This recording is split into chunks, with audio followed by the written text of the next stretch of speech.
Мә апа сізге ренжідім бар ғой, бір немерем деп, мына балдарыма бір паузыңки әпермедіңіз ғой осы. Ренжісең ренгенге түс айналайын. Каспиңге 990 теңге жіберіп қойғанбыз.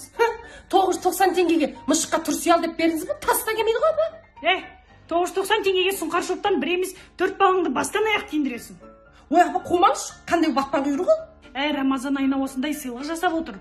Үйде отырған аналар ақша тапсын деп Трендиол мен Каспи курсын қосып қойған. Еще алтындары бар, пожалуйста.